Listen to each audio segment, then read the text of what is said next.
Computer का जो birth हुआ 3000 साल पहले का है। किसका? ये 3000 साल पहले का। और कहाँ से विकसित हुआ? ये चीन से विकसित हुआ है। क्या हुआ कि जब संख्याएं नहीं थी तो व्यक्ति कैसे उसका कैलकुलेशन करे। तो आप लोगों ने स्लेट पे देखा मोतियाँ लगे रहती हो, वो एक्चुअली एबेकास सिस्टम से है ना, कि मोतियों को अपने सरका दिया, जैसे 1 2 3। तो जैसे एक सेल्स में एक व्यापारी है कि उन्हें 3 मोतियों सरका दी कि भैया आज 3 बोरा बेचे, कल 5 बोरा बेचे, ऐसे करके वो क्या करते थे, मोतियों को सरका दिया करते थे। तो ये उनके नॉलेज में थी। यहीं से उस लॉजिक का जन्म होता है ना, कि यहाँ पर स्टोर भी हो रहा है और मेमोराइज भी हो रहा है। ओके, अब ये पद्धति जो थी, जो गणना की, वो कहाँ से शुरू हुई? चीन से शुरू हुई।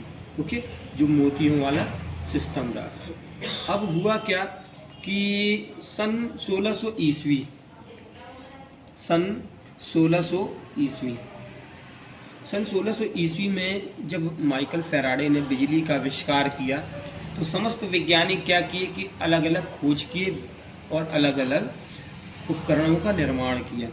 जैसे कि किसी ने प्रेस बनाया, ट्यूबलाइट बनाई, पंखा बनाया, फ्रिज बनाया, अन्य प्रकार के जो इलेक्ट्रिक पर चलने वाले उपकरण थे वो तैयार हुआ। लेकिन यहाँ पर सभी वैज्ञानिक का एक मत था कि एक ऐसी मशीन बने जो मनुष्य के जैसे कार्य कर सके, क्योंकि बिजली का बहुत बड़ा उपयोग है, बिजली एक बहुत बड़ी ताकत है। तब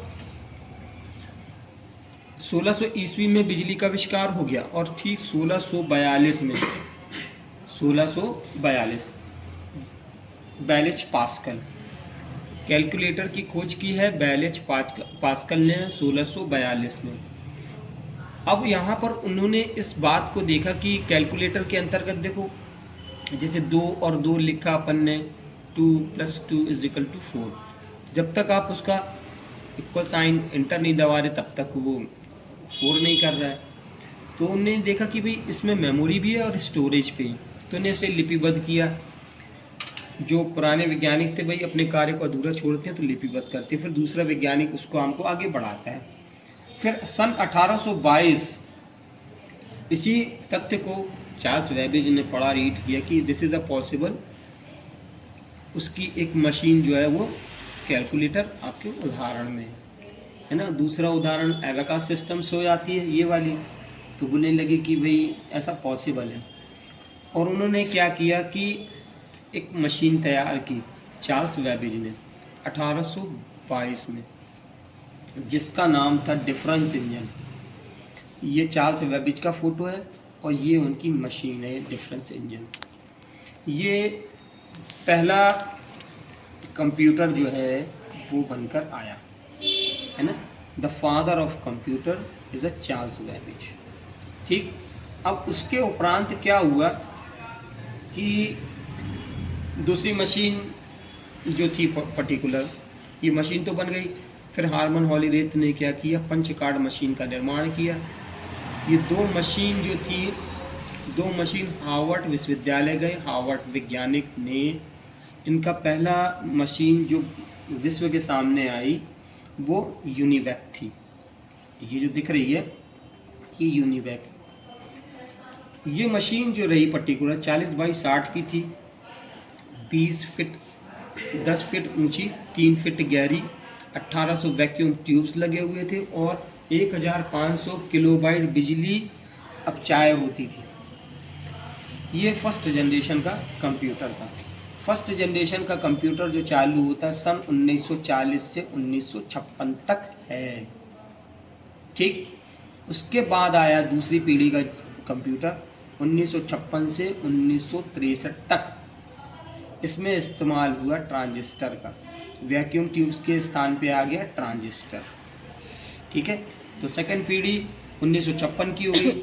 और जब ये ट्रांजिस्टर आया तो कंप्यूटर छोटे हो गए, बिजली कम लगने लगी, उसका एयर कंडीशन कम हो गया और वो बजट के अनुकूल हो गया। भाई सभी चीज़ें इसकी कम हो रही तो स्वाभाविक है ये छोटा होगा। फिर उसके उपरांत आया तीसरी पीढ़ी सन 1964 से लेकर सन 71 तक। अब ये तीसरी जनरेशन का जो कंप्यूटर था उस पर आ गई आईसी। आईसी का पूरा नाम इंटीग्रेटेड सर्किट होता है। तो आईसी जब आई तो वो और छोटा हो गया, बिजली भी कम लगने लगी, स्थान भी कम लेने लगा। ओके, तो ये तीसरी जनरेशन का कंप्यूटर था। इसका सन जो 1964 से 1971 तक। फिर चौथी पीढ़ी का कंप्यूटर माइक्रो प्रोसेसर आया, चौथी 1971 माइक्रो प्रोसेसर। ठीक है, माइक्रो प्रोसेसर ने इसको और छोटा कर दिया, ठीक है ना, और छोटा कर दिया। बात समझ में आ रही है।